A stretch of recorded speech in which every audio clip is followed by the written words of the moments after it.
apa tuan-tuan? Pada ayat yang ke 75. 75 insya-Allah ya. 75 ya. Auzubillah minasyaitonirrajim. Kita dah buka ya cerita nombor 3 ya. Cerita nombor 1 seperti mana kita sedia maklum, dalam surah Al-Kahfi ada 4 cerita besar, ada 4 tema. Tema yang pertama cerita tentang 7 pemuda tidur dalam gua ya. Kisah The Seven Sleepers. Itu cerita akidah, bagaimana mereka menyelamatkan akidah ya. Nombor 2 cerita tentang 2 adik-beradik yang dapat harta pusaka ya. Dan mereka apa kita panggil ya, mereka apa istilah dia? Mereka masing-masing ada cara tersendiri mengurus harta. Ada yang syariah compliant, ada yang tidak. Nombor itu cerita tentang harta. Nombor 3 ialah cerita tentang ilmu. Inilah cerita Nabi Musa yang bermusafir ditemani oleh anak murid dia, anak buah dia, yakni Nabi Yusha' bin Nun. Yusha' bin Nun masa tu belum jadi nabi lagi. Ya, dia belum jadi nabi lagi, tetapi dia sudah menjadi anak murid Nabi Musa, ya. Kerana Nabi Musa bermusafir tidak bersendirian. Ustaz bagi contoh sebelum ni ya. Bagaimana apabila Nabi bermusafir untuk berdakwah di Taif, Nabi ditemani oleh anak angkat Nabi ya, yakni Zaid bin Harisah. Tetapi apabila kita melihat Nabi Musa ditemani oleh anak muridnya, yakni Yusha' bin Nun, ataupun dalam Bible kita panggil dia Joshua. Ya, Joshua. Dan mereka dalam perjalanan mencari Nabi Khidir. Dah jumpa dah Nabi Khidir, ya. Dan sudah berlaku beberapa perkara, antaranya ialah bagaimana Nabi Khidir telah menebuk lubang sampan yang mereka naik. Ya, dan Nabi Musa mempertikai perbuatan Nabi Khidir. Kerana apa? Kerana mereka dah diberi peluang menumpang perahu, kemudian Nabi Khidir buat sesuatu yang tak sepatutnya pada pandangan Nabi Musa. Ya, dia tebuk lubang pada sampan, dan apa jadi pada sampan tu tenggelam. Ya, sebenarnya dia ada tujuan tertentu, ya. Tapi Nabi Musa tak tahu cerita lagi. Kerana yang dapat wahyu dalam bab ini ialah Nabi Khidir, bukan Nabi Musa. Kemudian bila mereka bertemu dengan seorang budak ya, pada ayat 74, fantalaqa, mereka pun meneruskan perjalanan hatta sehinggalah idza laqiya ghulaman, apabila mereka bertemu dengan seorang budak lelaki. Ghulam ialah budak bawah umur. Ya, ghulam adalah budak bawah umur. Ya, jadi bawah umur ni kita tahulah ya, dia tak ada lagi akaun dosa pahala. Tak ada akaun dosa pahala, ya. Jadi oleh kerana itu segala yang dilakukannya belum dicatat dalam buku amalan. Ya, sebab tu kita panggil ghulam. Kalau yang 7 pemuda yang tidur dalam gua kita panggil fata. Fata dia sudah akhir balik. Dia dah ada akaun dia. Ya. Jadi apabila bertemu dengan budak tadi, ya, maka faqatalahu. Nabi Khidir telah membunuh budak ni. Ya, budak lelaki ni. Qala, maka Nabi Musa pun berkata, aqatalta nafsan zakiyatan bighairi nafsin, ya. Wahai Khidir, adakah engkau telah membunuh budak yang zakiyah? Zakiyah dengan zai. Zakiyah ni maknanya, kalau dengan zal, zaki maknanya pandai. Kalau zaki dengan zai maknanya yang bersih, suci, tak ada dosa. Ya. Jadi beza pada huruf saja. Yang di sini zai, zakiyah. Zakiyah maknanya yang masih suci, bersih, tidak ada dosa tercatat dalam akaun dia. Akaun pun tak ada lagi. Bighairi nafsin, ya. Dan budak ni pun tak ada buat kesalahan bunuh orang. Kalau dia bunuh, kita kata bolehlah balas bunuh, tapi dia tak buat kesalahan tersebut. Mengapa Nabi Khidir bunuh dia? Laqad ji'ta syai'an nukra, ya. Demi sesungguhnya engkau telah melakukan sesuatu syai'an nukra, sesuatu yang mungkar. Ya, itu kata Nabi Musa kepada Nabi Khidir. Jadi 2 kali Nabi Musa telah menegur perbuatan Nabi Khidir, maka kata Nabi Khidir ayat baru 75, qala alam aqul laka innaka lan tastati'a ma'iya sabra. Jadi kata Nabi Khidir, kata Nabi Khidir, alam aqul laka, tidakkah aku dah bagi tahu kepada engkau, ya wahai Musa, innaka, sesungguhnya engkau Musa, lan tastati, engkau tidak mampu, ma'iya sabra, untuk bersabar dengan apa yang aku buat. Ya, perbuatan yang aku buat ni, ya, engkau tak boleh nak sabar. Jadi oleh kerana itu Nabi Musa telah menegur Nabi Khidir. Ya, dan Nabi Khidir sebut sekali lagi. Dah 2 kali dia sebut, ya. Qala, kata Nabi Musa, in sa'altuka an syai'in ba'daha. Kalau lepas ni aku tanya lagi sekali lagi, ya, fala tusahibni, maka jangan lagi benarkan aku menemani kamu. Sebab ni perjanjian Nabi Musa dengan Nabi Khidir di peringkat awal kan. Maknanya apa-apa yang berlaku Nabi Musa tak boleh tanya. Ya, ikut saja, patuh saja.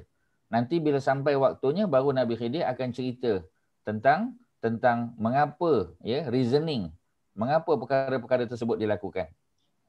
Jadi untuk kali ketiga Nabi Musa minta maaf dan dia bagi tahu, in sa'altuka, kalau aku tanya kepada engkau wahai Khidir, an syai'in, tentang sesuatu, ba'daha, selepas daripada ini, fala tusahibni, maka jangan kau benarkan aku menemani engkau lagi. Qad balagta min ladunni uzra, ya, telah sampai kepada engkau daripada diri aku uzur. Uzur tu excuse. Ya, sebab tu ada orang tak boleh datang, dia kata saya uzur lah ustaz. Nak minta uzur, maknanya nak minta excuse untuk dikecualikan, tak boleh datang kelas, tak boleh datang kuliah. Ya. Sambung dia. Ayat yang ke 80, 70, 76 sudah, 77. Fantalaqa, lalu mereka berdua pun menyambung perjalanan. Hatta sehinggalah iza apabila ataya, apabila mereka berdua sampai kepada ahla qaryatin, kepada penduduk satu kampung. Tak disebut kampung tu di mana. Ya, tapi yang pasti di Afrika lah. Ya, besar kemungkinan di negara Afrika sebab Nabi Musa datang daripada Mesir. Ya, Nabi Khidir pula berada di tempat pertemuan dua sungai. Ya, ataupun di apa kita panggil, ya, di pertemuan antara sungai dan laut. Ya, sebab laut dengan laut tak bertemu. Ya, Laut Merah dengan Laut Mediterranean tak bertemu. Jadi besar kemungkinan, ya, ini pertemuan sungai dengan sungai. Mungkin sungai Nil, sebab sungai Nil ada dua sungai. Ada Nil putih kan, dan juga Nil, ada Nil putih dan juga Nil apa? Nil, satu lagi Nil apa tuan-tuan? Nil biru. Ya, ada Biru. White Nile, ada White Nile, ya, White Blue Nile Nile. yang dekat dengan gurun dan Blue Nile yang dekat dengan laut. Jadi pertemuan kedua-dua sungai ini di mana tuan-tuan? Di mana Datuk Azizul? Dua-dua sungai ini bertemu di apa ni? Victoria di Zambia ya. Sudan. Sudan. Di Sudan, ya. Di ibu negara Sudan. Apa nama ibu negara Khartoum. Sudan tu? Khartoum.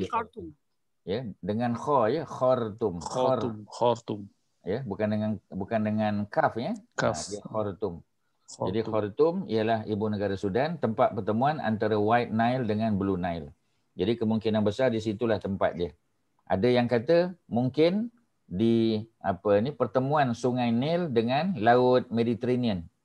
Ya, sebab Sungai Nil tak bertemu dengan Laut Merah, dia bertemu dengan Laut Mediterranean di muara sungai.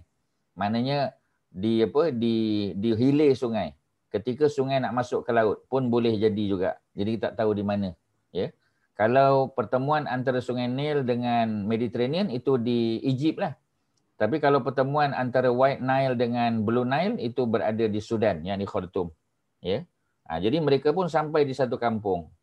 Bila mereka sampai di kampung itu, ayat 77, istata'ama, mereka berdua pun minta untuk diberikan makanan. Sebab makanan yang mereka nak makan tadi, ikan tadi dah masuk balik ke dalam laut, masuk balik ke dalam sungai. Ya, kalau tuan-tuan masih ingat macam mana ikan tu boleh masuk ke dalam sungai? Macam mana ikan tu boleh hidup balik? Apa yang menyebabkan ikan tu hidup balik, tuan-tuan? Ya, Haji Mat Syah ingat lagi? Macam mana ikan tu boleh hidup? Dia jumpa air. Ya, macam mana air apa yang dijumpa tu? Ya, mesti air tu special. Dia panggil apa air tu in English? The apa water? Water of life. Water of life. The water of life, ya, ataupun the living water dipanggil. Ya, the living water, ya, ataupun the water of life. Dia panggil dalam bahasa Arab, ya, dalam Ibnu Katsir menyebut ma'ul hayah. Ya, ma tu makna air, hayah ialah kehidupan. Ya, jadi kata Ibnu Katsir dalam kitabnya The Stories of the Prophet, Qasasul Anbiya. Ya, tuan-tuan kena dapatkan buku ni, ada English version pun ada bahasa Melayu pun ada. Ya, menarik perbincangan dia. Cerita tentang bagaimana nabi-nabi dan rasul punya kisah, ya, yang telah ditapis oleh Ibnu Katsir. Jadi riwayat-riwayat dalam tu kebanyakannya sahih. kalau riwayat yang dibawa oleh Ibnu Katsir itu riwayat yang tak sahih, dia akan bagi tahu. Yang ini tak autentik, yang ini tak sahih, dia akan cerita. Ya, jadi selamatlah kita. Sebab cerita-cerita ni macam-macam. Ya, jadi kalau kita baca kitab Ibnu Katsir pasal dia ada authority. Jadi dia akan tapis yang mana kita boleh terima, yang mana kita kena tolak. Ya, sebab kita orang awam, kita tak ada kepakaran, kita tak ada filtering ability dia panggil. Ya, macam mana kita nak filter information? Kita tak ada dia punya tools. Ya, jadi filtering tools tu kita tak ada. Jadi oleh kerana kita tak ada the tools, maka kita baca saja kitab-kitab yang ulama-ulama besar buat. Antaranya ialah Ibnu Katsir, seorang ulama yang berasal daripada negeri Syam, daripada Damaskus. Ya, Ibnu Katsir ni orang Damaskus, ya, orang Syria moden lah. Ya, kalau dulu kita panggil negeri Syam. Ya, jadi dialah yang bantu kita, ya. Cerita-cerita macam ni kita kata betul ke cerita ni? Kebetulan kita pula tengok dalam Indiana Jones, ya, ada cerita Indiana Jones pergi cari the water of life ataupun the living water, ya, supaya dapat diminum oleh ayah dia. Ya, ayah dia Sean Connery, ya. Jadi bila dia minum tu tembakan yang kena pada tubuh dia tu, ya, sembuh. Ya, dengan kita panggil kononnya dengan kelebihan yang ada pada the living water tadi. The living water tu pula diletak dalam the Holy Grail. Ya, Holy Grail tu apa, Datuk Osman? Holy Grail. Ingat lagi? Cawan bekas minuman. Bekas minuman ataupun gelas lah kita panggil, ya. Ataupun cawan, sebab dia ada telinga kan. Jadi kalau gelas dia tak ada telinga, ya. Jadi cawan dia ada telinga. Jadi Holy Grail tu asalnya adalah kita panggil bekas minuman yang diminum oleh Nabi Isa, ya, pada malam kita panggil, ya, ya, mereka makan tu dia panggil malam tu apa? Last Supper. Ya, the Last Supper. Jadi dalam the Last Supper tu Nabi Isa minum, ya, buah anggur, ya, minuman perahan anggur dalam gelas tadi. Kemudian ketika Nabi Isa di-crucify, ya, ini mengikut Kristian punya cerita, darah Nabi Isa dikumpulkan dalam the Holy Grail tadi, ya, dalam gelas tadi, ya. Ini kalau tuan-tuan tengok dalam kita panggil, ya, dalam cerita-cerita, ini cerita Bible lah tuan-tuan, ya, dia panggil biblical stories. Ya, jadi kalau tuan-tuan tengok dalam biblical story, dalam Jerman punya fairy tale pun ada. Ya, kalau kita tengok dalam kita panggil cerita-cerita dongeng, ya, orang Jerman pun ada cerita the living water ni. Biar siapa yang kena the living water maka dia akan hidup lama. Ya, sebab tu Nabi Khidir umurnya panjang. Kerana beliau tinggal di tempat yang di situ adanya the water of life, ya, ataupun the living water. Memang Nabi Khidir mengikut Ibnu Katsir umurnya panjang. Ya, jadi dia hidup sebelum zaman Nabi Musa. Ya. Jadi dia hidup sejak zaman seorang raja Parsi, ya, Afridun nama dia. Ya, Afridun, ya, ataupun Fridun. Kemudian sampailah zaman Nabi Allah Isa alaihissalam, dia masih hidup lagi. Ya, maknanya panjang umur Nabi Khidir ni. Sebab itu dia bertemu dengan kita panggil, ya, dengan Masyitah. Ya, Masyitah ni tukang sikat rambut anak Firaun. Ya, jadi Nabi Khidir pun bertemu dengan Masyitah. Ya, dan Nabi Khidir bertemu dengan Nabi Musa alaihissalam. Jadi maknanya panjang umur Nabi Khidir ni. Ya, dan salah satu daripada sebabnya kata Ibnu Katsir ialah kerana meminum air daripada the water of life tadi, ya, daripada telaga dia tu. Ya, jadi ini cerita ni bukan cerita dongeng tuan-tuan. Ini cerita dalam dalam kitab Qasas Al-Anbiya, kisah-kisah para nabi yang dikarang oleh Ibnu Katsir. Jadi beliau telah mengumpulkan banyak maklumat dan beliau tapis. Ya, dan sebahagian maklumat itu sampai kepada kita, alhamdulillah. Ya, itu alhamdulillah lah kita boleh baca kitab Ibnu Katsir ni. Sudah ada terjemah dalam English pun ada, dalam bahasa Melayu kita pun ada, bahasa Indonesia memang dah lama ada lah. Okey tuan-tuan, ni itu kalau Ustaz boleh tambahkan sikit. Jadi bila makanan tadi sudah masuk ke dalam laut, ya, sebab ikan tadi kan, ikan yang telah dimasak untuk dia punya rodak tu makan tengah hari. Ya, kan dah menyelam balik masuk ke dalam sungai ataupun dalam laut tadi, maka mereka tak ada makanan dah. Ya. Lalu bila mereka sampai di sebuah kampung, ini cerita pada ayat yang ke-77 tu, maka mereka minta makan. Istata'ama, ya. Lalu mereka minta daripada orang kampung tu sedikit makanan, ya, daripada ahlah, daripada penduduk kampung tu. Fa abau an yudayifuhuma, tetapi orang kampung itu tidak mau melayan mereka. Ya, mereka tak mau ambil apa kita panggil, mereka tak mau ambil Nabi Musa dan Nabi Khidir sebagai tetamu. Mereka tak nak layan. Ya, jadi mereka ada hak lah, mereka tak nak layan. Mereka pun tak kenal. Ya, mereka tak kenal Nabi Musa dan tak kenal Nabi Khidir. Maknanya mereka sampai di sebuah kampung yang asing bagi mereka. Ya, ni kampung lain ni, kampung yang sangat asing bagi mereka. Jadi oleh kerana itu, ya, mereka enggan. Ya. Fa wajada fiha jidaran. Lalu mereka pun beredarlah, dah orang tak nak layan kita. Macam kita lah pergi rumah orang. Ya, sebab tu Nabi ajar kita bila kita pergi rumah seseorang, ya, kita minta izin masuk. Ya, kita bagi salam, assalamualaikum, ya, warahmatullahi, boleh saya masuk? Ya, bagi kali kedua pula, bagi kali ketiga. 3 kali kita bagi salam, minta izin, dia diam saja, dia tak benarkan, maka kita kena balik, tuan-tuan. Kita tak boleh tunggu situ, tercongok situ sampai setengah jam, tak payah. Kita kata kereta dia ada. Ya, nampak apa ni, apa kita panggil, superbike dia pun ada depan rumah, ya. Jadi takkanlah dia tak ada rumah.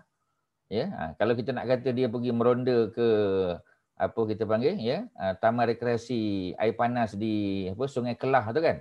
Ya, mungkin dia pergi sana ke dengan grup dia lah, superbike dia kan. Jadi tak juga, ya, sebab motor dia. Ya, kemudian kita nak kata dia keluar dengan family, kereta dia pun ada. Jadi kita kata dia mesti ada kat rumah. Itu kan telahan kita.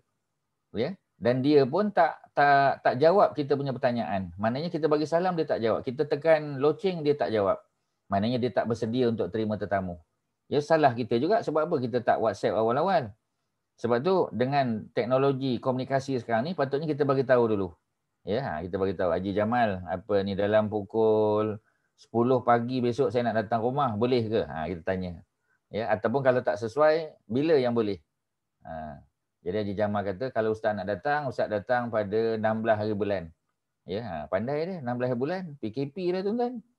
Ya, jarak perjalanan 10 km je. Rumah ustaz nak pergi rumah dia di Cyberjaya tu bukan dekat tuan-tuan. Ya, jadi oleh kerana itu tak boleh pergi. Ya, dia kata bukan saya salah. Ya, ini PM lah bagi keluarkan polisi ni.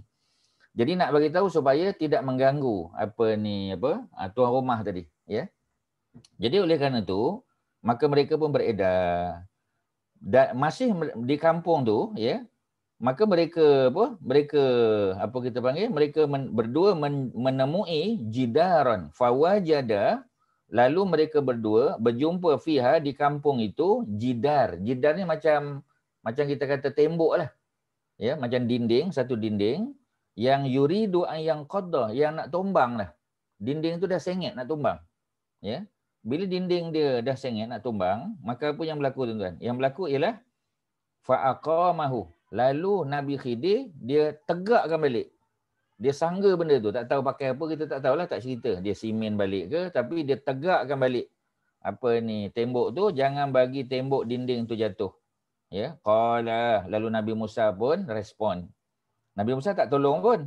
Ya, hanya Nabi Khidir yang buat. Lau syi'ta, kalaulah engkau mahu, ya, lau syi'ta, ada yang tak mute tu. Okey, ya. Lau syi'ta, kalau engkau mahu, latakhasta alaihi ajra. Pasti, ya, engkau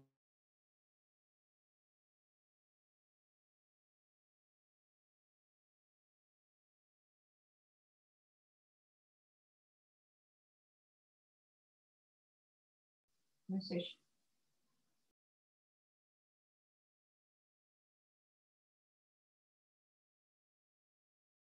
Saya termute Ustaz dah. Ya dah boleh. Dah Boleh, okey. Okey, terima kasih. Dah dengar. Ya. Jadi apa yang berlaku ialah Nabi Musa tegur sekali lagi Nabi Khidir. Nabi Musa kata, dahlah orang tadi tak bagi kita makan, ya. Yang pergi buat baik tegakkan balik dinding tu buat apa? Ya. Nabi Musa kata, kalaulah Khidir nak minta upah patut sangat. Ya, bagi balasan sikit dekat mereka ni. Dahlah kita minta makan dia orang tak bagi, ya. Jadi oleh kerana itu Nabi Khidir telah jawab kali ketiga. Qala, kata Nabi Khidir ayat 78. Haza, ya, disebabkan Nabi Musa 3 kali tegur Nabi Khidir, Kata Nabi Khidir, haza ini firaqu, perpisahan. Baini wa bainik, perpisahan di antara aku dengan kamu. Mana Nabi Khidir tak boleh nak berlembut lagi dengan Nabi Musa. Dah 3 kali dah. Ya. Sa'unabbi'uka bita'wil, maka kata Nabi Khidir, sa'unabbi'uka, aku akan ceritakan kepada kamu, aku akan bagi tahu kepada kamu. Bita'wil, ya, takwil tu maknanya interpretation. Ya, ma lam tastati alaihi sabra. Ya, apa yang selama ni kau tak boleh sabar tu, lubang perahu tadi bagi bocor perahu, tenggelam, bunuh budak yang tak ada berdosa tadi, ya, dan tegakkan balik dinding satu kampung yang tak mau bagi kita makan tadi. Nanti ni sekarang ni aku nak bagi tahu kau. Ya, sa'unabbi'uka bita'wil, interpretasi, malam tastati alaihi sabra, apa yang kau tak boleh sabar. Barulah Nabi Khidir cerita, ya. Kerana apa Nabi Khidir boleh cerita? Kerana dia dapat wahyu daripada Allah. Maksudnya Nabi Khidir ni adalah nabi. Dia bukan rasul. Dia tak termasuk rasul, tapi dia adalah seorang nabi. Ya. Jadi kata dia yang pertama, amma safinatu, adapun safinah. Safinah apa? Safinah ialah perahu ataupun bot yang mereka naik tadi. Ya. Fakanat limasakin. Kata Nabi Khidir, bot tadi tu sebenarnya adalah milik orang-orang miskin. Ya, kalau miskin singular, kalau ramai masakin. Masakin, ya, min sin. Sin tu ada alif, ya, tapi di situ tak ada alif, dia ada huruf mad, tanda panjang, ya. Huruf mad tu kaf ya nun. Jadi bacaannya masakin. Ya, kita tak boleh baca masakin, tak boleh. Masakin panjang. Jadi masakin adalah sekumpulan orang-orang miskin. Ya. Apa yang orang miskin ni buat dengan kapal itu? Ya'maluna fil bahar. Mereka bekerja di laut, maknanya mereka ni nelayan. Ya, mereka mencari mencari ikan, ya, mencari kita panggil hasil laut lah. Ya. Jadi mereka ni bekerja dengan kapal tadi, dengan bot tadi. Maka kata Khidir, fa'aradtu an aibaha, ya. Maka aku nak aibkan. Aibkan tu maknanya aku nak buat supaya kapal ni rosak. Ya, aib tu dalam bahasa Arab maknanya rosak, ya, defect. Ya, macam kita beli barang lah, ya. Kalau barang tu ada defect, ya, maka harganya akan jatuh, harganya akan turun. Ya, jadi kita ada kedai yang jual barang-barang bukan barang terpakai, barang yang rosak ni kita panggil apa? Apa Haji Jamal? Seconds. Bukan second. Seconds atau irregulars seconds. Bukan. Kedai ada di Pertama Komplek, ada di banyak tempat lah. Oh, tak tahu ingatkan Kak. Yes. Yang ada defect ni, ada defect. Kat Malaysia aja kedai tu. Ya, dia ada Factory rosak sikit. Ya. Factory outlet. Ini apa tu? Ni Bundle. Dia bukan bundle. Ni FOS. Factory outlet. factory outlet. Bukan, tuan-tuan tak boleh sebut. Recycle. Dia bukan recycle, dia barang Reject baru. shop. Reject shop nama dia. Sama lah macam FOS tu. Okay. Macam FOS sama. juga. Ya. Tapi reject shop ni lagi lama lah, ya, daripada dulu. Kalau tengok, Ustaz tengok selalu dulu di Pertama Komplek tu lah. Sebab Pertama Komplek ni kan antara komplek beli belah yang awal kat Malaysia kan. Selepas daripada Ampang Park kan. Ampang Park lagi lama lah. Lepas pada Ampang Park tu kita ada Campbell kan. Komplek Campbell, ya. Lepas tu kita ada apa kita panggil, ya. Ni Haji Jamal tahulah ni, ya. Benteng. Benteng, ya. Benteng tempat ngeteh, ya, dengan makan roti canai, ya. Dia 24 jam, malam pun ada, tuan-tuan, ya. Malam ni nak pergi boleh lagi. Malam besok boleh sampai pukul 12 aja. Lepas tu kena balik lah, ya. Okey, jadi cerita dia ialah, ya, reject shop. Reject shop ni dia bukan barang bandel. Ya, reject shop ni pakaian baru, ya, tapi kadang butang hilang satu. Poket dia sengit sikit, ya. Tapi dia kualiti, tuan-tuan. Ya, dia quality produk, ya. Produk-produk premier pun ada kat situ. Tetapi, ya, dia apa kita panggil, dia tak lengkap kita kata. Jadi dia tak lengkap kerana ada defect, ya. Jadi samalah, aib tu dalam bahasa Arab merujuk kepada defect. Jadi sebab apa Nabi Khidir, ya, dia bocorkan kapal tadi ataupun sampan tadi. Tujuan dia ialah supaya kapal tu defect. Bila boat tu defect, ya, dia bocor, maka dia akan tenggelam. Ya. Kita kata pasal apa macam tu? Jawapan dia pada ayat 79 tu. Wa kana wara'ahum malikun, kerana di negara, di tempat di mana nelayan-nelayan tadi bekerja, ada seorang malik. Malik mana raja. Ya. Dan raja ni kerja dia ialah ya'khuzu, dia akan rampas, dia akan ambil kulla safinatin, setiap kapal yang baik, ghasba, secara jahat. Mana dia akan rampas kapal. Kapal yang elok, yang dia pergi tepi pantai, tengok kapal tu masih elok, boat tu masih elok, perahu tu masih elok, dia akan rampas. Jadi kalau perahu tu bocor, perahu tu akan tenggelam. Jadi raja tak akan ambil benda-benda yang rosak. Ya, tapi bocor tadi bukanlah bocor besar. Ya, tapi tenggelamlah. Nanti bila raja tu pergi, pengawal-pengawal tu pergi, maka apa mereka buat? Mereka boleh tampal, ya, lubang tadi. Maka sampan dan perahu itu boleh digunakan balik. Itulah tujuan Nabi Khidir lubangi kapal tadi, ya, sampan tadi.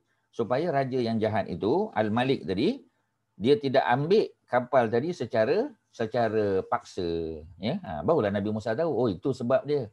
Ya, tapi mengapa Nabi Musa persoalkan perkara itu? Sebab Nabi Musa adalah seorang nabi. Nabi bila dia tengok benda tak betul, dia kena tegur. Ya.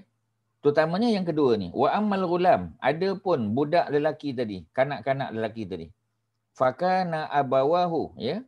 Kedua-dua ibu bapanya mukminain, mak dan ayahnya mukminain, ya, dua orang yang beriman. Fa khashina, maka Allah kata, kami takut, kami bimbang ayyurhiqahuma tughyanan wa kufra. Jadi kami bimbang, ya, apa yang kami bimbang? Kami bimbang budak tadi akan menyebabkan mak ayah dia jadi melampaui batas, tughyanan wa kufra, jadi kufur. Ya, sebab sayangkan anak tu sangat, ya, sampai mak bapak pun boleh apa kita panggil, boleh jadi kufur, boleh jadi melampaui batas. Jadi kedua-dua orang tua ni baik, beriman, ya. Nanti mereka akan jadi tughyanan, mereka melampaui batas, mana sesat. Ya, dan mereka boleh sampai ke peringkat kafir. Jadi oleh kerana tu anak ini mesti dibunuh. Ya, dibunuh ketika kecil, anak tu tak rugi kerana budak yang mati waktu kecil dia akan masuk dalam syurga. Tetapi dia bukan jadi penghuni macam kita lah, dia akan jadi pelayan syurga.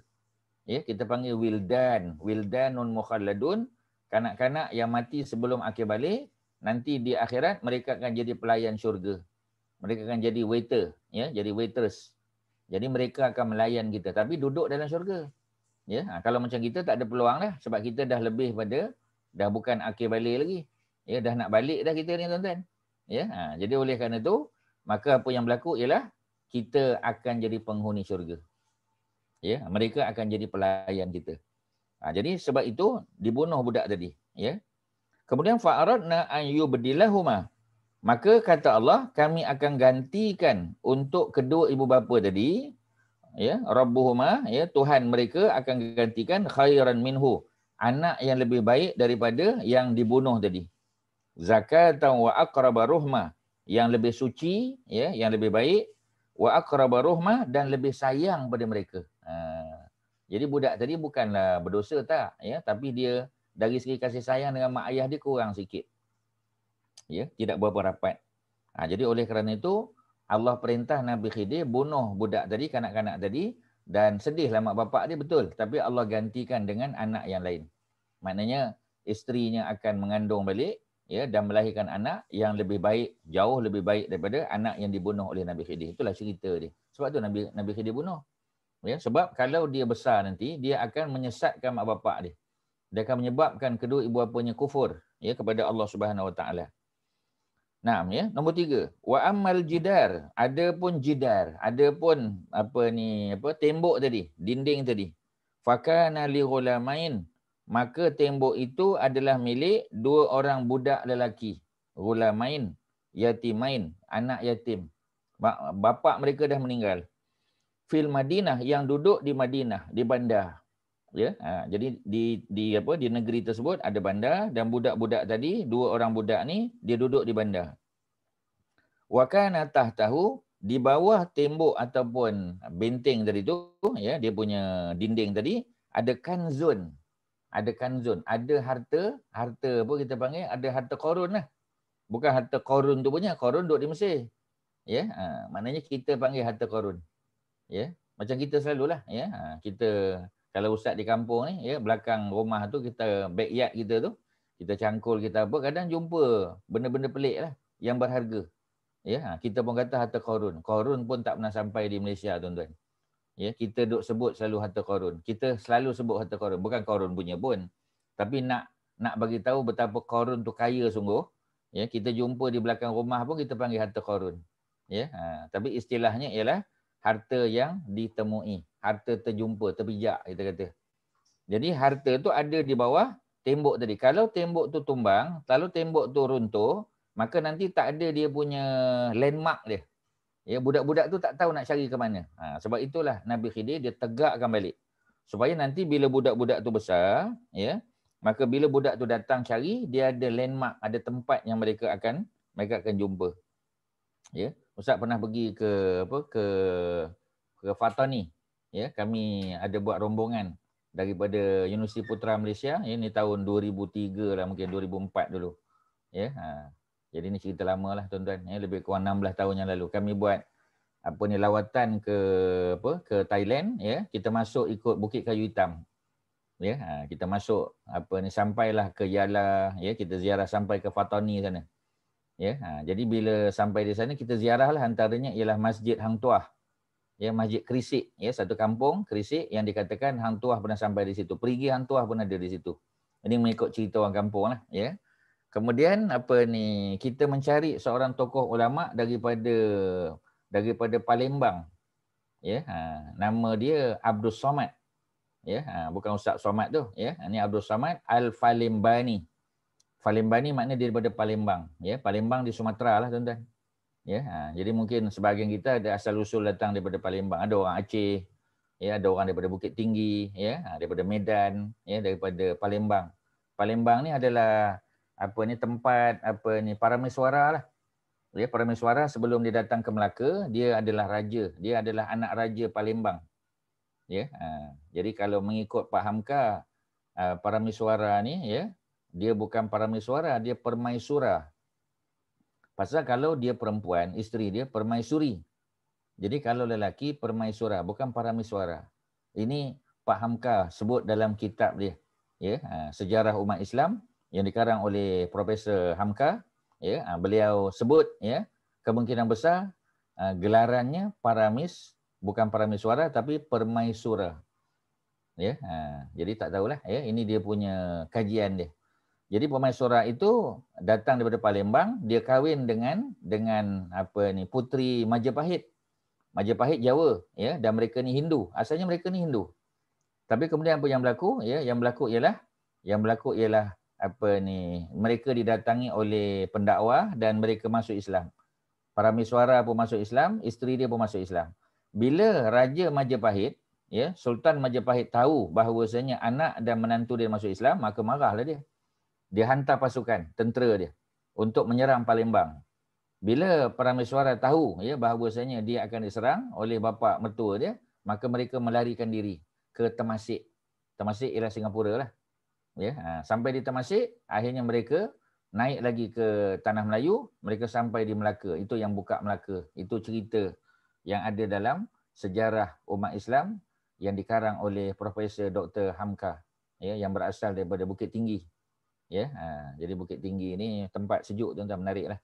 Ya, dia ada air terjun juga macam di belakang ustaz ni lah, tuan-tuan.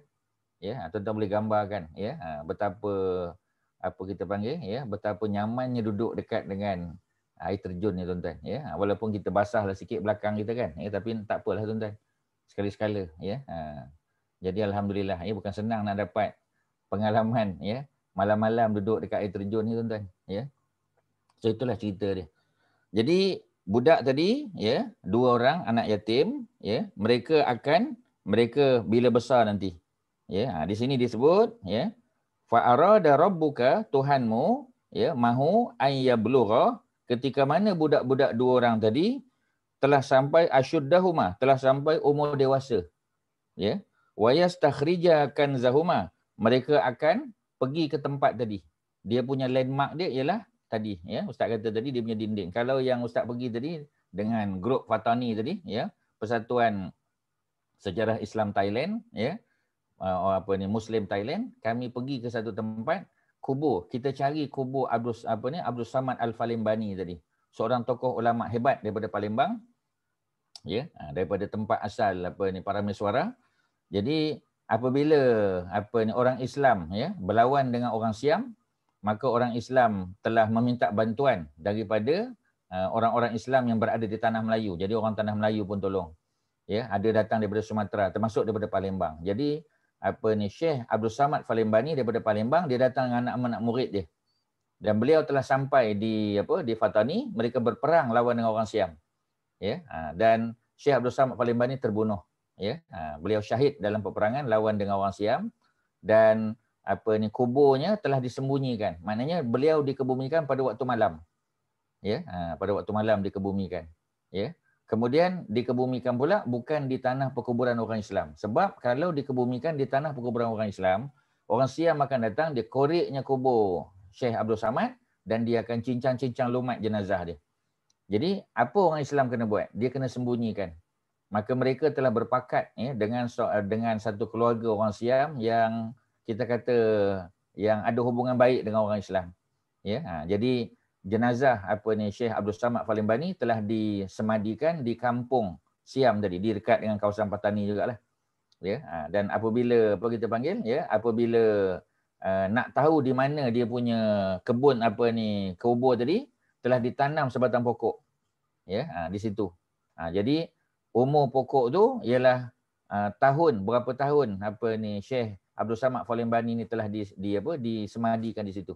Jadi masa rombongan kami daripada UPM datang bersama dengan Persatuan Persatuan Ahli Sejarah Fatani, ya, maka kami dibawa oleh keluarga orang Siam tadi. Dia punya moyang lah dulu, ya.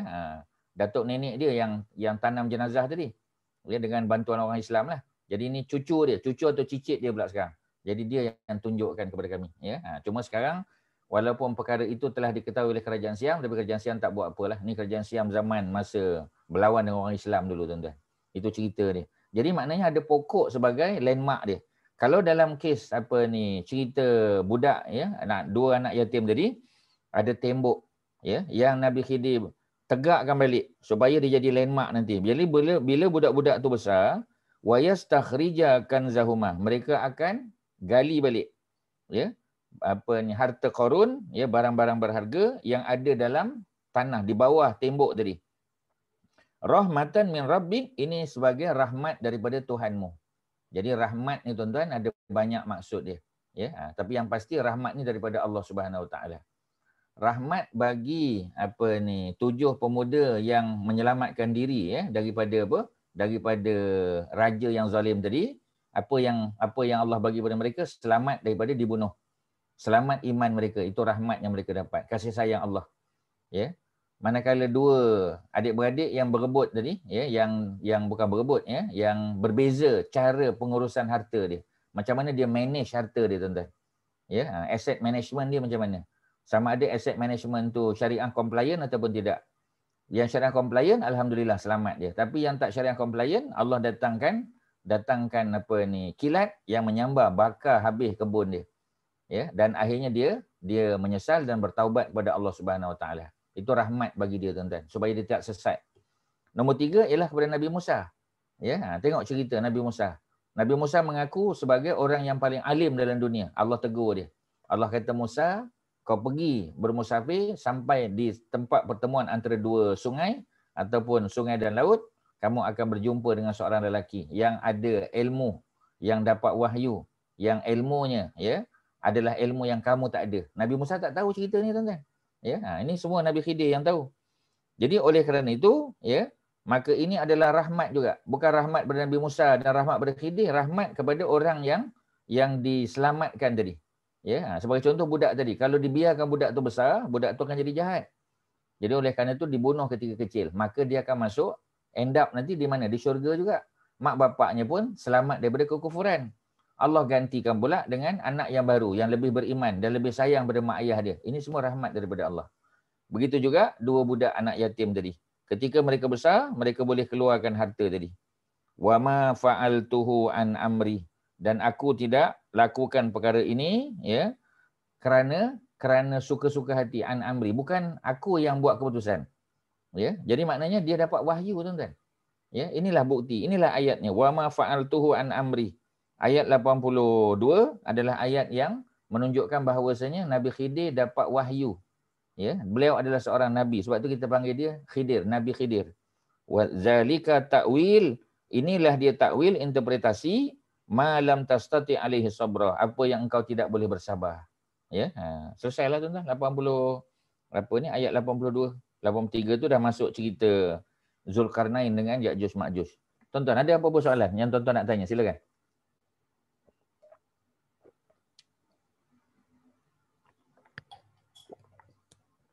Ya, ada apa?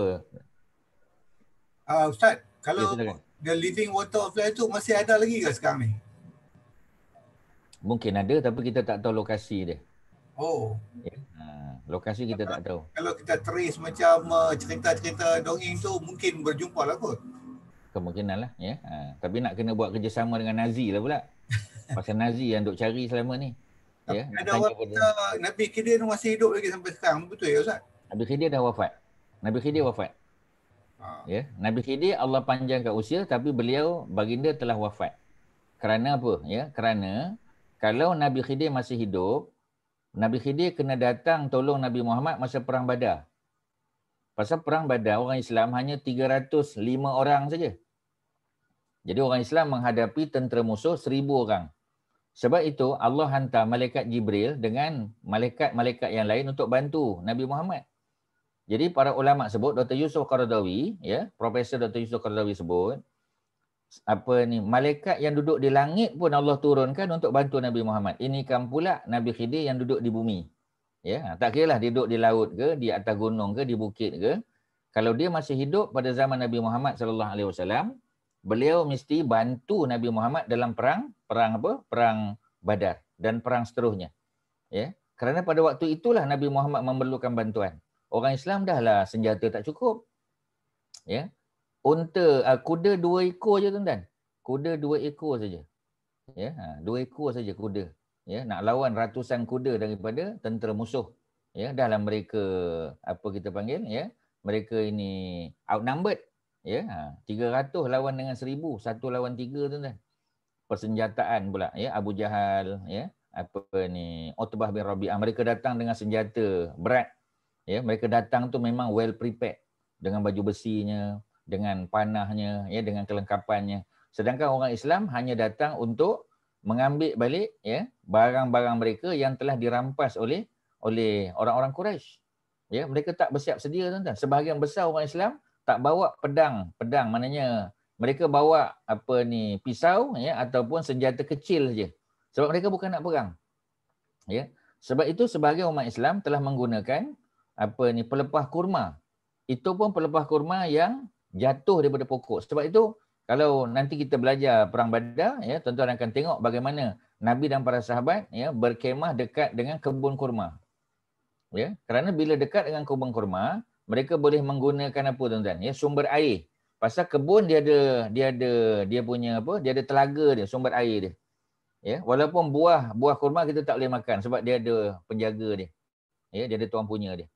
Tapi pelepah kurma yang telah jatuh, ya, kita boleh guna pakai. Yang atas pokok tak boleh, kita tak boleh tebang. Kita tak boleh manfaatkan, tak boleh. Pasal dia bukan milik kita. Melainkan kita dapat izin daripada tuan dia. Tuan dia tak ada lari dah tuan-tuan. Ya, perang ni mana tuan nak tunggu kat situ lagi. Ya. Jadi oleh kerana itu, yang boleh diambil manfaat ialah pelepah kurma yang telah jatuh. Pelepah kurma yang telah jatuh bukan kuat sangat tuan-tuan. Pelepah yang atas tu lagi kuat. Tapi oleh kerana itu saja senjata yang ada, maka orang Islam lawan dengan pelepah kurma. Cuba tuan-tuan bayang. Ya? Maknanya tak cukup persediaan. Tapi Allah bagi kemenangan. Rahmat daripada Allah Subhanahu Wa Taala. Ya? Jadi oleh kerana itu, kalau Khidir masih hidup, Nabi Khidir, sudah tentu Nabi Khidir kena datang bantu. Tapi kata Dr. Yusuf Al-Qaradawi, tak ada cerita dalam hadis, ya, yang mengatakan bahawasanya Nabi Khidir datang. Sebagai bukti bahawasanya Allah telah wafatkan Nabi Khidir selepas daripada cerita Nabi Musa dengan Nabi Khidir alaihissalam. Ya, kita tak tahu adakah dia mati immediately ataupun ambil masa lagi. Tapi tuan-tuan kena ingat, antara Nabi Musa dengan Nabi Isa saja 1,300 tahun. Antara Nabi Musa dengan Nabi Isa, Nabi Isa kan lahir 1 Masihi. Ya, sebab tahun Masihi itu kan ikut daripada kelahiran Nabi Isa kan. Nabi Isa tu zaman nak sampai pada Nabi Musa 1,300 tahun. Lebih kurang 1,300 tahun. Lama tuan-tuan. Ya, jadi dalam masa 1,300 tahun tu, Khidir meninggal bila kita tak pasti. Tak ada dokumentasi, tak ada. Ya, jadi oleh kerana tu Khidir dah tak ada. Ya, memanglah ada orang duk sebut Khidir, Nabi Khidir, Nabi Khidir. Ya, selawat Nabi Khidir, doa Nabi Khidir. Ya, jadi kita tak nafilah. Mungkinlah ada selawat dan daripada Nabi Khidir, tapi selawat yang paling baik adalah dah tentulah selawat pada Nabi Muhammad sallallahu alaihi wasallam. Pasal kita bukan umat Nabi Khidir, kita umat Nabi Muhammad. Ya, doa yang terbaik dah tentulah doa yang Allah ajar pada Nabi melalui Quran, melalui hadis-hadis Nabi. Ya, contoh Bismillahirrahmanirrahim. La yadurru ma'asmihi syai'un fil ardi wala fis sama' wa huwa samiul alim. Itu doa yang terbaiklah tuan-tuan. Ya, daripada hadis. Ya, kalau doa Quran, Rabbana atina fid dunya hasanah. Surah Al-Baqarah kan, surah 2 ayat yang ke-201. Dah tentulah itu doa yang terbaik. Rabbana zalamna anfusana, Rabbana atina min ladunka rahmatan, daripada surah Kahfi yang kita dah baca. Ya, ayat 10 kan. Rabbana atina min ladunka rahmatan wa hayyi lana min amrina rasyadah. Ya, daripada ayat yang ke-10 surah Al-Kahfi. Itu satu je doa yang ada dalam surah Kahfi. Ya, doa Rabbana tu satu saja. Okey tuan-tuan ya. Jadi Ustaz dah menjawab soalan Datuk Osman tadi, adakah Nabi Khidir masih hidup? Kalau ikut pendapat para ulama termasuk Dr. Yusuf Qaradawi. Ya, tuan-tuan ingat dua je. Kalau zaman silam Ibnu Katsir. Ya, jadi kita boleh panggil Imam Ibnu Katsir ataupun Al-Hafiz Ibnu Katsir. Al-Hafiz itu bukan menunjukkan dia hafal Quran. Arab ni memang hafal Quran tuan-tuan. Ya. Maksud Al-Hafiz itu ialah hafal minimum 100,000 hadis. 100,000 tuan-tuan. Ya, dengan dia punya perawi dia sekali, dia boleh tahu siapa riwayat ni. Kalau kita kata hadis ni hadis sahih. Oh, bila orang tanya kita hadis sahih daripada mana? Kita kata tak tahulah tapi sahih lah. Ya, jadi maknanya dia tahu. Ya, sahih itu daripada Sahih Bukhari ke, Sahih Muslim ke. Kemudian siapa pula sahabat yang riwayat? Ya, Abu Hurairah ke, Abdullah bin Abbas ke, Aisyah ke, dia tahu. Dan di antara Imam Bukhari dengan Aisyah tu ada 7-8 orang yang meriwayatkan hadis, dia tahu, dia kenal semua. Ya, jadi makna hebatlah tuan-tuan. Sebab tu panggil Al-Hafiz, duduk depan Al-Hafiz. Kalau yang hafal Quran ni Al-Hafiz duduk di belakang. Ya, kita kata macam arwah apa dulu, ya. Apa ni, Datuk Abu Hasan Din. Ya, Datuk Abu Hasan Din Al-Hafiz. Ya, pegawai istana kan, istana negara dulu. Ya, Datuk Abu Hasan Din Al-Hafiz. Al-Hafiz duduk di belakang. Gelaran tu, itu Quran. Tapi kalau Al-Hafiz duduk di depan, Al-Hafiz, ya, Al-Hafiz Al-Imam Ibnu Katsir, Al-Hafiz duduk depan. Gelaran Al-Hafiz itu menunjuk kepada penguasaan dia, hafalan dia dalam bidang hadis pula. Quran tak payah tanya, ya. Arab ni memang Arab ni mana ada kita panggil Al-Hafiz kan, sebab kebanyakan Arab tu, ya, dia hafal Quran. Kalau tidak hafal semua pun 10 juzuk, 15 juzuk tak ada hal. Walaupun dia jurutera, ya, walaupun dia medical doctor, ya, walaupun dia apa sajalah dia punya pekerjaan, tetapi hafal Quran tu dah jadi part, ya, part and parcel of dia punya kehidupan tuan-tuan. Memang biasalah. Ya, orang biasa-biasa kerja bank ke kerja apa tuan-tuan, ya. Jangan kata juzuk ammah, ya, surah-surah lain pun banyak dia hafal. Ya, jadi tak ada masalah. Kemudian kalau dia tak hafal pun bila orang baca Quran dia tahu maksud dia. Ya. Jadi kalau kita baca salah dia boleh tegur kita tuan-tuan. Okey, itu kalau Ustaz boleh respon lah, ya. Ada lain silakan tuan-tuan. Ada apa nak tanya? Haji Mat Syah ada apa? Silakan. Cerita kita tadi, ya. Jadi cerita kali ni cerita yang keberapa ni tuan-tuan? Cerita Nabi Musa cerita yang ketiga, ya. Mana kita ada baki satu cerita lagi. Kalau ada soalan silakan tuan-tuan, sila. Ya. Kak Wan ada apa-apa? Datuk Azizul ada apa? Ya, Kak Masyitah ada apa? Silakan. Ustaz nak tanya Ustaz. Ni kisah-kisah nabi-nabi ni. Dalam kitab ni Ibnu Katsir. Ustaz ada buat kelas kan? Ada buat kelas, ya. Hari apa Ustaz? Saya nak tahu lah. Kelas tu ialah pada hari Rabu, ya. Kelas tu pada hari Rabu Zoom jugalah, ya. Zoom. Okay. Jadi itu rasanya Kak Maziah pun ada ikut tu, ya. Biasa Kak Maziah ada share tu rasanya kan dalam grup. Kak Maziah tengok malam nama Kak Maziah ada, Kak Masyitah pun ada. Tak, siang. Siang siang pagi pukul 9.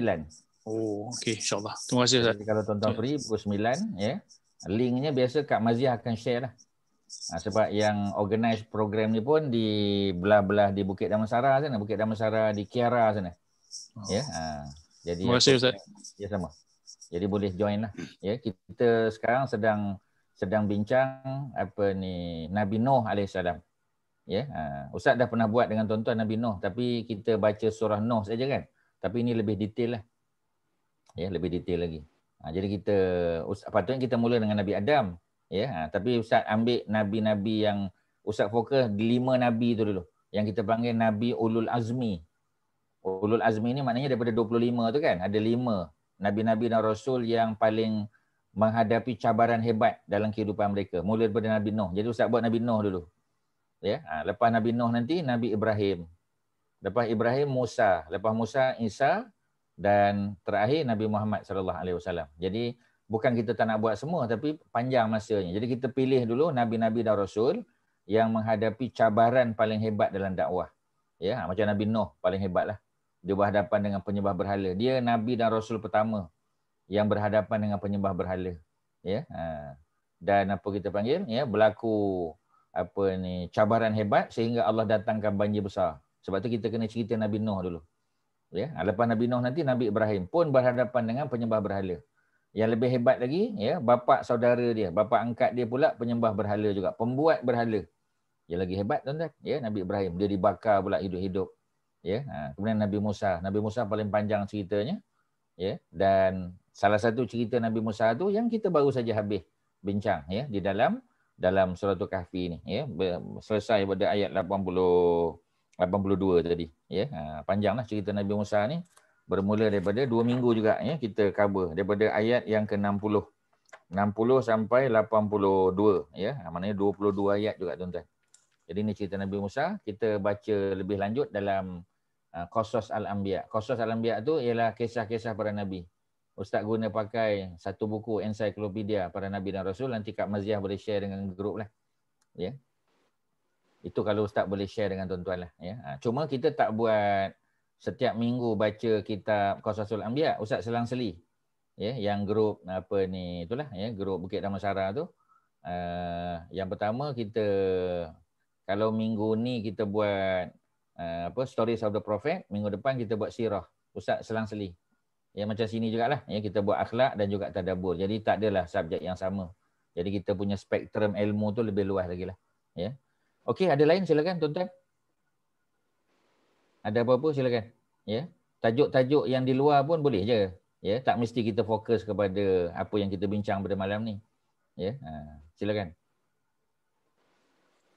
Haji Nazri ada apa soalan? Silakan. Tak ada buat masa ni, Ustaz. Buat masa ni tak ada. Okey, sama, ya. Silakan yang lain ada apa?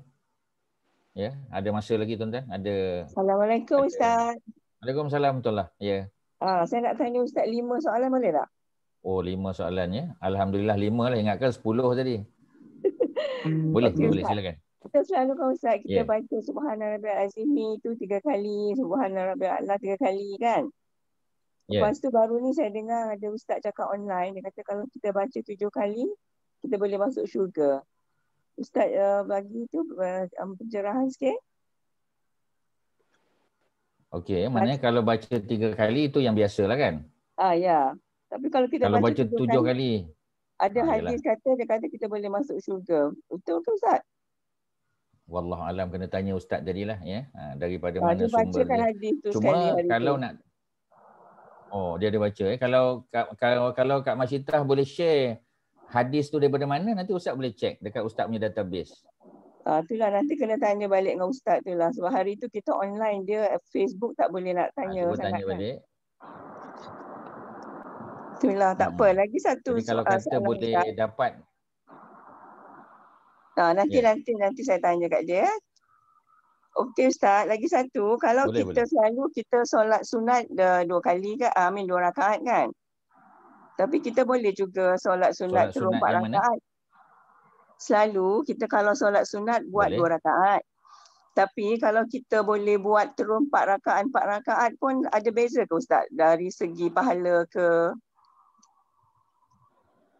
Boleh ke kita, tak payahlah kita buat yang kita terus buat 4 ke, boleh juga kan Ustaz? Ada pahala dia ada beza ke? Ya boleh. Ada beza. Oh ada beza. Jadi kita kena buat 2-2 jugalah. Tak bolehlah buat terus 4 macam tu. Kalau malam afdal 2-2. Malam. Untuk solat malam, ya macam tahajud afdal 2-2. Sebab Nabi sebut dalam hadis, solat malam itu masna-masna. Solat malam tu 2 rakaat, bagi salam, 2 rakaat, bagi salam.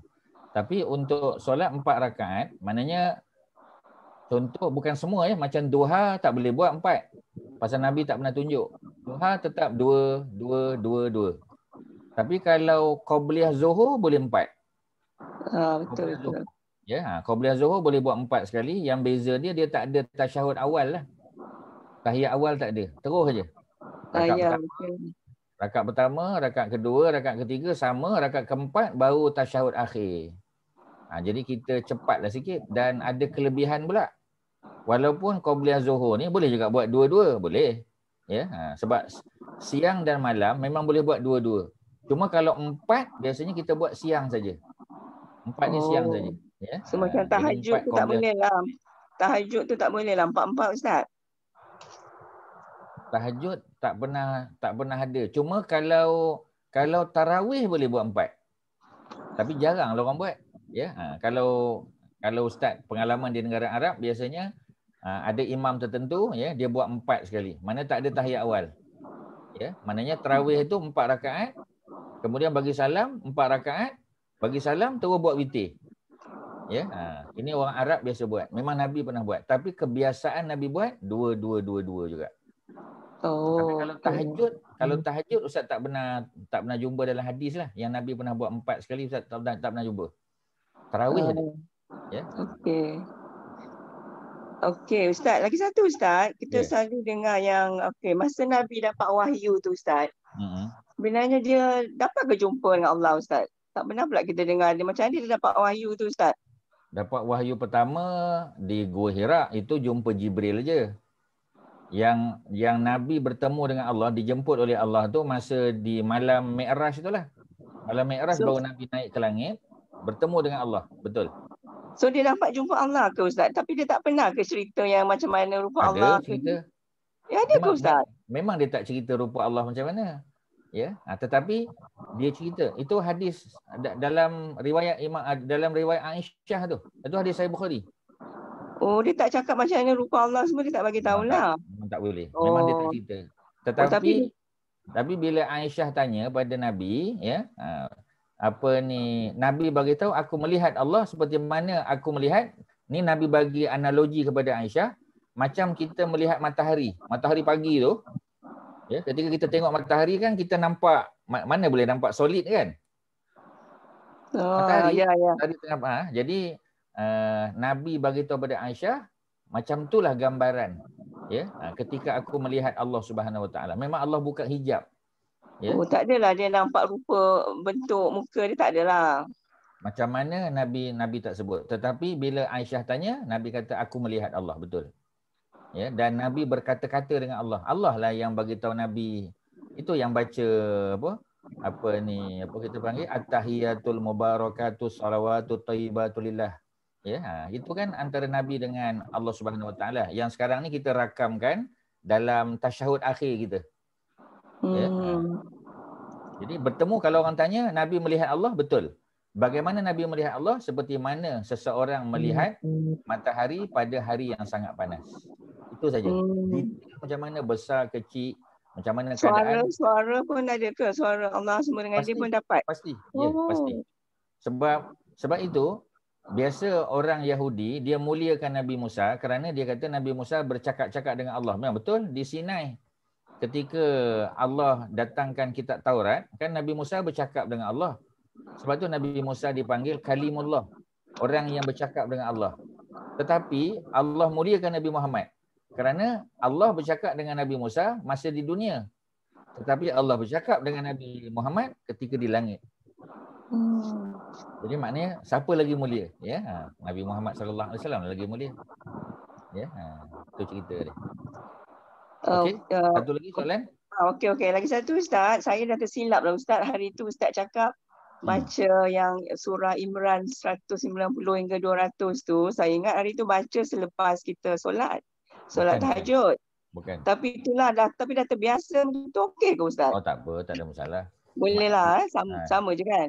Tapi sebenarnya yang afdal ialah ketika bangun tu lah. Maknanya kalau kita bangun ambil wuduk, ya, tapi kalau macam Nabi tu ketika buka tingkap lah.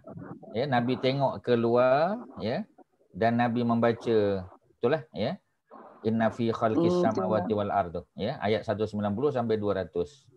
Tapi kalau kita nak baca dalam solat, ya, pun boleh juga. Nak baca lepas solat tak adalah salah. Tapi maknanya waktu ketika bangun tu lah, mula-mula kita bangun. Mana kalau kita nak baca ayat Quran lain pun kita mula baca 10 tu dulu. Ya. Okey. Ya, terima kasih banyak-banyak Ustaz. Ya, sama, ya. Terima kasih Kak Masyidah. Jadi lama tak dengar, ya, suara Kak Masyidah. Okey, balik pada kisah tadi, kalau Ustaz boleh detailkan balik, ya. 4 rakaat tadi. Itu Ustaz rasa ramai yang dah tahu, Ustaz pun dah sebut, tapi kita ulang baliklah. Ya, 4 rakaat tu biasanya solat siang, solat sunat siang hari. Kalau malam afdal 2-2. Ya, pasal Nabi yang sebut. Nabi kata solatul lail, solat malam itu masna, 2 rakaat bagi salam, 2 rakaat bagi salam. Ya. Tapi Nabi pernah buat 4 rakaat sekaligus pada waktu malam, tetapi dia merujuk kepada tarawih. Ya. Tapi kalau solat malam yang biasa, Nabi akan buat 2. Kalau siang pula, yang dirujuk sebagai solat 4 rakaat qobliyah, itu qobliyah, bukan duha. Duha Nabi tak pernah buat 4 rakaat. Jadi sebab itu kalau duha better buat 2. Ya, tapi oleh kerana qobliyah zuhur ni waktunya singkat. Jadi lebih baik kita buat 4 terus. Kerana kita angkat takbir sekali, kemudian kita tak ada tasyahud awal, terus tasyahud akhir. Kerana qobliyah zuhur, ya, dalam masa dia singkat. Ya, sebab masa tu kan Allah buka pintu langit. Ya, Allah buka pintu langit siang sekali je. Antara azan zuhur dengan selesai imam solat zuhur. Jadi maknanya bila azan saja Allahu Akbar, Allah buka pintu langit. Makna buka pintu langit tu ialah Allah sedang menunggu hamba-Nya berdoa, mohon kepada Allah. Allah buka pintu langit. Maknanya nak tunjuk bahawasanya doa kita tu tak ada halangan, tak ada hijab. Dia terus saja. Dia direct. Ya.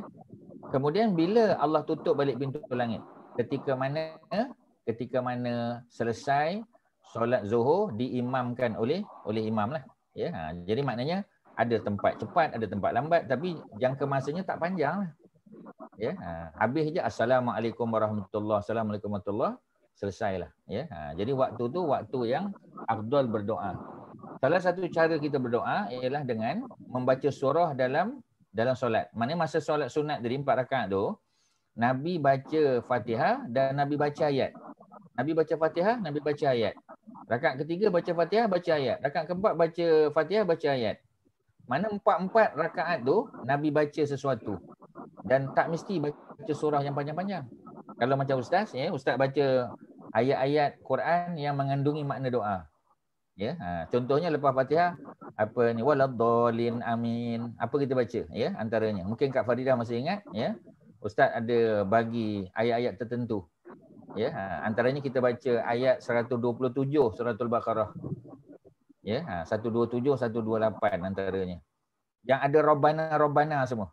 Ya, nanti Kak Masyidah kalau rajin pergi je dekat Google, type aja doa Rabbana Al-Quran. Tulis, type aja. Doa Rabbana Al-Quran. Nanti keluarlah semua. Doa Rabbana Al-Quran ikut surah. Ya, dan doa Rabbana Al-Quran yang pertama ialah ayat 127 surah Al-Baqarah. Ya, Rabbana taqabbal minna innaka antas samiul alim, tu doa dia. Ya, dan doa Rabbana yang paling popular ayat 201 surah Al-Baqarah juga. Rabbana atina fid dunya hasanah. Jadi boleh tak lepas Fatihah kita baca satu ayat? Boleh. Ya. waladdallin amin. Ya, kita pun baca. Wa minhum may yaqulu rabbana atina fid dunya hasanah wa fil akhirati hasanatan wa qina azabannar. Habis. Allahu akbar, rukuk. Ya, sami Allah liman hamidah. Ya, sujud, bangun balik, baca Fatihah dan baca satu ayat yang mengandungi makna doa. Itu pun sudah cukup baiklah. Ya, yang itu sudah cukup baik. Sebab apa? Sebab memang waktu tu Allah sedang buka pintu langit. Ya. Dan pintu langit Allah tak buka lama, tuan-tuan. Ya, sebab tu dalam hadis Imam Tirmizi, ya, hadis Imam Tirmizi tu kita panggil, ya, kita diajar oleh Nabi supaya membaca sesuatu daripada Al-Quran. Oleh kerana Allah tengah buka pintu langit, yang afdal ialah kita baca ayat-ayat Quran yang mengandungi makna doa. Jadi tuan-tuan senang saja, tuan-tuan. Tak payah beli kitab pun, ya. Google saja, tuan-tuan type saja. Doa Rabbana. Tulis bahasa Melayu tak apa. Doa Rabbana daripada Al-Quran. Dia akan keluar semua doa-doa tu. Ya. Ada berpuluh-puluh doa Rabbana. Dan tuan-tuan boleh pilih saja ikut susunan. Jadi bila kita solat, nak baca surah, kita kan ikut susunan. Mana ada orang baca Qul a'udzu birabbin nas dulu kan? Kita mesti baca Qul huwallah dulu. Ya, Qul huwallah, Qul a'udzu birabbil falaq, baru Qul a'udzu birabbin nas. Kerana apa kita susun? Kerana bila Allah turunkan Quran, Allah dah susun. Ya, dah tentu kita baca Fatihah dulu sebab dia surah yang pertama. Lepas Fatihah baru baca Al-Baqarah sebab dia surah yang kedua. Lepas habis Al-Baqarah baru baca surah ketiga Ali Imran. Ya, sama juga. Bila kita solat, kita baca Al-Fatihah, habis Fatihah Qul huwallah. Nanti habis Fatihah Qul a'udzu birabbil falaq. Habis Fatihah Qul a'udzu birabbin nas. Pasal apa? Sebab memang Allah susun macam tu. Ya, ayat Quran semua ada 114. Jadi ayat surah 114 Qul a'udzu birabbin nas. Sebelum Qul a'udzu birabbin nas, Qul a'udzu birabbil falaq ayat 113. Sebelum Qul a'udzu birabbil falaq, Qul huwallahu ahad. Ya, surah 112. Jadi doa pun sama. Bila kita baca, kita susun dia ikut turutan. Macam mana tuan-tuan nak tahu turutan? Google aja. Macam Ustaz ajar tadi. Type aja doa Rabbana daripada Al-Quran. Keluarlah nanti. Ya, yang 127, ayat 128, ayat 201, ayat 250. Itu Al-Baqarah aja pun dah 4-5 doa dah ada dah. Termasuklah yang doa yang kita selalu baca. Ya, ketika zikir. Ya, daripada apa kita panggil, daripada bawah sekali. Ya. La yukallifullahu nafsan illa wus'aha laha ma kasabat wa 'alaiha ma iktasabat. Rabbana la tu'akhizna in nasina. Kan tu ayat terakhir 286. Ya, ayat 286 surah Al-Baqarah. Jadi itu banyak dah, tuan-tuan. Al-Baqarah aja pun dah tak cukup tangan kita nak baca dah, banyak. Ya, jadi bila Kak Masita timbulkan isu ni, Ustaz tambahlah. Ya, terima kasih atas soalan yang baik, ya. Dan bila Ustaz tambah tu, tuan-tuan dan puan-puan boleh share. Ya, kita boleh amal sebab tuan-tuan kita ni banyak belajar dah. Ya. Dengan tak payah cerita tuan-tuan dengan Ustaz Kariman yang 20 tahun tu, ya. Dengan ustaz ni pun, ya, 4-5 tahun ni pun banyak benda dah, tuan-tuan. Ustaz dah share macam-macam dah. Cuma isunya ialah kita amal ke tidak. Itu cerita dia. Sebab tu tuan-tuan bila kita doa, kita kena mohon, ya Allah, aku ni belajar alhamdulillah banyak dah. Ya, berilah aku kekuatan untuk beramal. Tuan-tuan kena doa macam tu. Ya Allah, ya, aku minta supaya aku diberi kekuatan, ya, untuk beramal dengan apa yang aku dah belajar daripada ayat Quran, daripada hadis, ya, hukum-hukum fiqh, cerita sirah Nabi, banyak, tuan-tuan. Ya, memang kalau Ustaz all out lah, kita dah bagi dah macam-macam. Tapi tak apalah, ya, kita ulang-ulang lah. Sebab kadang-kadang benda tu kita lupa. Sebagai manusia kita tidak sunyi daripada kelupaan. Jadi apa ni, suka tak suka kita kena ulang-ulang lah. Ya, mudah-mudahan dengan sebab Ustaz ulang-ulang ni tuan-tuan boleh ingat balik. Okey, ada lain silakan tuan-tuan. Ada apa lagi? Assalamualaikum Ustaz. Ya. Saya nak tanya pasal sujud. Saya nak tanya pasal sujud sawi. Katalah kita lupa tahiyat awal, selalu saya buat sebelum salam. Saya akan sujud sawi, tapi kadang-kadang terlupa. Adakah kalau terlupa lepas salam tu kita masih duduk, adakah kita boleh sujud sawi terus atau takbir dulu ke macam mana? Atau two occasions lah. Satu kita dah bangun dan dah move away from tempat sejadah tu, baru kita teringat belum lagi kan. Macam mana these two occasions ni? Kalau kita dah terlupa, tak adalah, gone lah. Pasal kita dah bangun, kita dah dah berpindah tempat, kita dah terlupa kan nak buat macam mana. Memang sepatutnya sujud sahwi tu kita lakukan sebelum bagi salam. Itu tempat yang terbaiklah dalam solat. Pasal sujud dalam solat jauh lebih baik daripada sujud di luar solat. Tapi kalau kita dah lupa, boleh tak selepas bagi salam, Assalamualaikum warahmatullahi wabarakatuh, Assalamualaikum warahmatullahi wabarakatuh, baru teringat kita kena sujud sahwi sebab terlupa tasyahud awal. Ya. Sebab dalam mazhab Syafi'i, tasyahud awal tu dia sunat abaat, sunat berat. Bila sunat berat, dia kena cover balik dengan sujud sahwi. Dalam mazhab Hambali, orang Mekah, ya, orang Saudi, kalau tasyahud awal tertinggal, solat dia batal. Pasal dalam mazhab Hambali, mazhab Imam Ahmad, tasyahud awal tu, ia termasuk rukun solat. Sebab tu orang Saudi kalau dia terlupa tasyahud awal, batal. Ya, kalau dia dah terbangun pun, dia akan duduk balik. Pasal tasyahud awal tu adalah rukun. Dalam mazhab Syafi'i tak apa. Kita boleh cover dengan sujud sahwi. Masalahnya, sujud sahwi pun terlupa juga. Kita bagi salam, Assalamualaikum warahmatullahi wabarakatuh, Assalamualaikum warahmatullahi wabarakatuh, baru teringat. Ya, jadi bila teringat, boleh tak sujud sahwi selepas bagi salam? Jawapannya boleh. Boleh. Tapi jangan diselangi dengan benda lain lah. Kalau kita dah zikir, kita dah berdoa, kita dah apa semua sebagainya, dah bangun dah, baru teringat, tak adalah gone lah. Sebab dah ada diselangi dah. Ya, kita dah buat benda-benda lain dah. Jadi maknanya dia bukan immediate. Ya. Soalan kita macam mana? Adakah soalan kita solat kita macam mana? Solat kita sah. Cuma ada loophole lah. Ya, ada lopong lah. Sebab apa? Sebab kita tertinggal tasyahud awal. Pasal kelupaan nak buat macam mana? Mudah-mudahan Allah ampun dosa tu. Bukanlah dosa. Mudah-mudahan Allah ampun kelupaan kita. Dia tak berdosa. Ya, tapi kelalaian dan kelupaan kita. Sebab itulah kita kena sujud sahwi. Sebab ia merupakan satu bentuk penyataan bahawasanya kita terlupa atau terlalai. Ya. Itulah kalau Ustaz boleh respon. Okey, ya.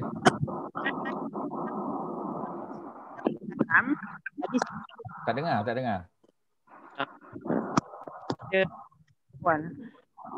dua orang bertanya ni, ya.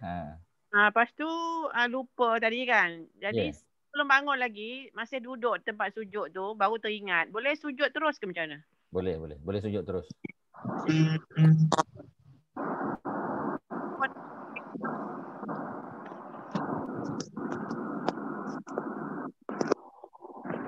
Tak dengar. Assalamualaikum Ustaz. Waalaikumsalam warahmatullahi wabarakatuh. Okey, Mazidah sini ya Ustaz. Ya, silakan. Saya nak tanya mengenai solat witir ni dengan kita tahajud. Saya ingat dulu-dulu masa saya pergi kelas, yang masa tu saya ingat saya belajar, katanya witir tu seolah-olah penutup solat. Bermakna maksudnya witir tu kita buat akhir sebelum kita buat tahajud tu. Selepas tahajud. Jadi sekarang ni pula macam pula kata witir tu Nabi buat setiap sebelum Nabi tidur dia buat witir.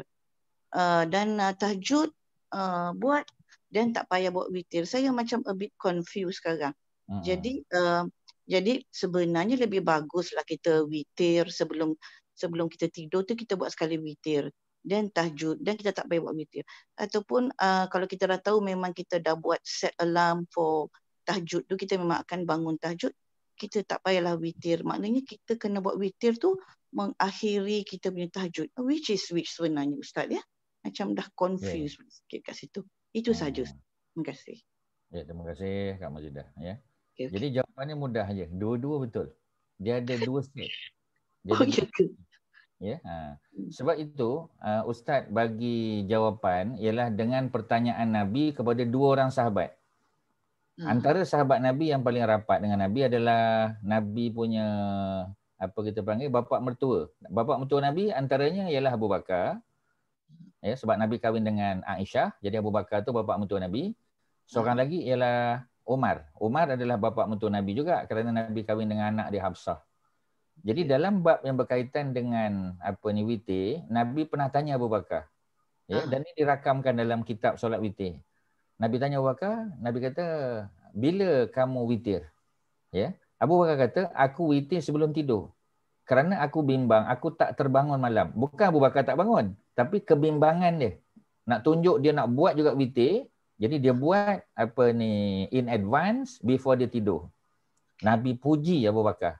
Ya, kerana sifat dia yang sangat berhati-hati. Okay. Kemudian Nabi tanya pada Umar. Nabi kata, Umar, bila kamu buat witir? Umar kata, aku tidak akan witir melainkan aku bangun malam. Bangun malam, siap tahajud. At the end of tahajud, barulah dia witir. Nabi puji juga. Pujian Nabi, ya, merupakan endorsement.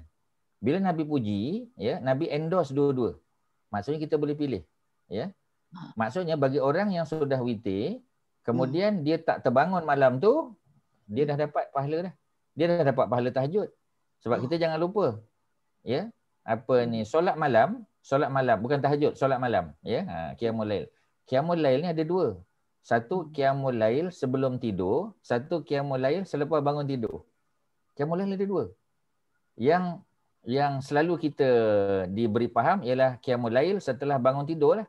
Ya, kita bangun pukul 4.30 pagi, ya, pukul 4, pukul 5, macam sekarang ni lagi senang lah sebab subuh lambat. Ya. Jadi qiyamul lail bermula daripada ba'diyah isyak. Ba'diyah isyak tu dah solat sunat qiyamul lail tu. Ya, ba'diyah isyak yang kita buat 4 rakaat juga. Tadi Kak Masyitah tanya, boleh tak 4 rakaat malam? Boleh. Ya, tetapi macam tadilah, bukan tahajud. Ba'diyah isyak 4 rakaat dengan 1 salam. Ya, tak payah tasyahud awal. Sebiji sama macam qabliyah zuhur tadi. Cuma qabliyah zuhur siang, ba'diyah isyak malam. Kemudian witir. Witir tu pun dah termasuk qiyamul lail juga sebelum tidur. Cuma kalau Kak Majidah tanya, yang mana afdal? Yang afdal ialah macam Umar buat. Ya, yang afdal ialah macam Umar buat. Maknanya bangun malam kita tahajud, ya. Mana sebelum tidur tadi tak witir lah. Tak witir lah, kita kan. ba'diyah isyak tak witir. Kita pun tidur, bangun malam, kita tahajud, tak kira berapa rakaat, minimum 2. Kemudian hujung sekali kita tutup dengan witir. Sebab Nabi ada sebut dalam hadis yang sahih, Nabi kata apa? Ya, Nabi kata, jadikan solat malam kamu yang terakhir tu, solat malam yang last sekali, the final solat malam, ialah witir. Nabi ada sebut. Jadi yang itulah afdal. Okey, soalan kedua Kak Majidah tadi. Kalau orang tu dah buat macam kita kan, kita datang di masjid pada bulan Ramadan, kita dah tarawih bersama imam. Lepas tarawih bersama imam, kita solat witir 3 rakaat kan? Ya. Bersama imam. Dah selesai lah. Jadi bila kita bangun malam nanti, kita nak sahur di hujung, kita sempat tahajud, boleh tak kita witir lagi? Tak perlu. Tak perlu kan? Tak perlu. Sebab tahajud saja macam Nabi ajar tadi. Kerana dalam hadis sebab dia banyak hadis dia. Jadi Ustaz sebut 3 tadi. Boleh witir sebelum tidur dan ketika bangun. Kalau kita dah buat witir macam Abu Bakar tadi, dah selesai, bila kita bangun malam, tahajud saja, tak perlu witir. Kerana Nabi kata tidak ada 2 witir dalam 1 malam. Kalau dah buat sebelum tidur, bangun malam nanti tahajud saja. Lebih senang lah. Ya. Itulah jawapan dia. Boleh ya? Boleh. Satu tadi saya baru dengar Ustaz kata tadi, langit akan terbuka semasa zuhur, waktu zuhur. Sebelum kita azan zuhur. Azan zuhur je langit buka. Tiap-tiap hari tau. Tiap-tiap hari, bukan hari Jumaat saja. Tiap-tiap hari. Tiap-tiap hari. Hanya waktu itu saja ya Ustaz ya, kalau dalam waktu siang. Okay. Dan kalau hujan, dikatakan setiap kali hujan juga langit terbuka. Adakah setiap kali hujan langit terbuka? Atau Ustaz ada tak pernah dengar. Ustaz tak pernah dengar langit terbuka ketika hujan. Ustaz tak pernah dengar. Tetapi ketika hujan turun tu, waktu afdal doa tu betul. Ya, dia katanya afdal doa tu sebab langit terbuka. Bukan ke Ustaz? Ustaz sebab tak pernah dengar. Saya masa di Mekah saya dengar. Masa kita orang ada ceramah. Kena bagi bukti lah. Ya, sebab Ustaz tak pernah dengar.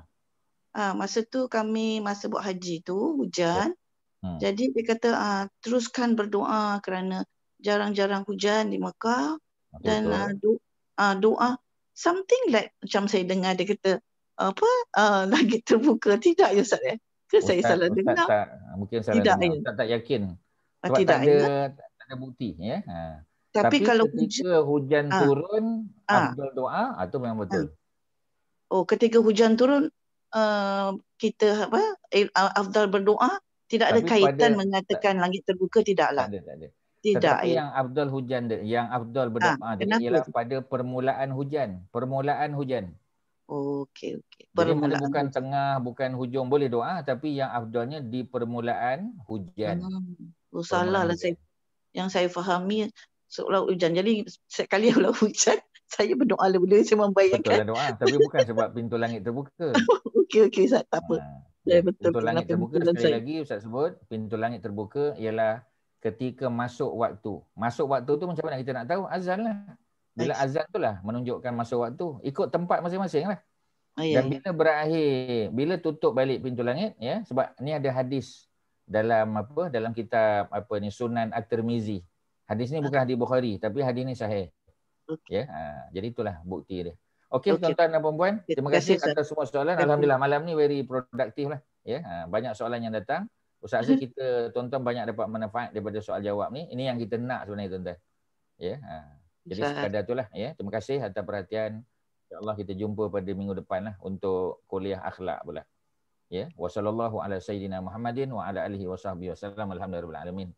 Ya, terima kasih kepada semua Haji Nazri, Haji Mak Syah dan semua yang terlibat. Mudah-mudahan dapat amal soleh kita malam ni ya. Assalamualaikum warahmatullahi wabarakatuh. Waalaikumsalam warahmatullahi wabarakatuh. Ustaz, terima kasih Ustaz. Terima kasih Ustaz. Sama-sama. Terima kasih Ustaz. Sama-sama. Terima kasih Ustaz. Ya, sama. Terima kasih Ustaz. Assalamualaikum. Waalaikumsalam warahmatullahi Waalaikumsalam. Thank you Nazri. Thank you Nazri. Sama-sama. Sama-sama. Terima kasih Ketua Darjah Haji Nazri. Thank you.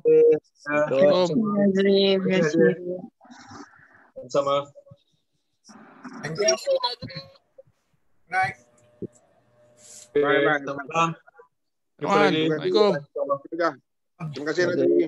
Okey. Selamat istirahat. Okey. Selamat ber-KP, selamat ber-PKP.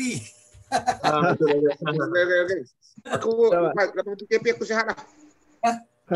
Hang yang dengi dah Jamal. Dengi hang okey. Ada lagi sikit-sikit lah. Ada sikit. Han denggi ke Mal? Dia orang kata makan ni lah, makan ayat betik lah. Dah, aku dah habis kendan dah semua dah. Nyamuk tu tak suka kau ke? Tak, nyamuk datang daripada rumah sebelah tu. Rumah siapa? Hang tak pergi Aku ingat nyamuk datang dari Seremban kan? Oh, nyamuk tu okey dah. Nyamuk tu dah baik. Hang tak pergi hospital ke? Cek. Dah, doktor tak nak terima aku. Dia tak nak admitkan aku. Dia kata balik minum air banyak. Apa? Okey dah, good night. Assalamualaikum. Okey, Beb. Okey, Man. Alright. Nazri. Right. Man, Assalamualaikum. Okey. Assalamualaikum. Terima kasih hadir semua. Okey, Assalamualaikum. Assalamualaikum. Jumpa lagi minggu depan. Okey. Jaga keselamatan, kesihatan. Right. Sama. Bye. Bye. Good night. Night.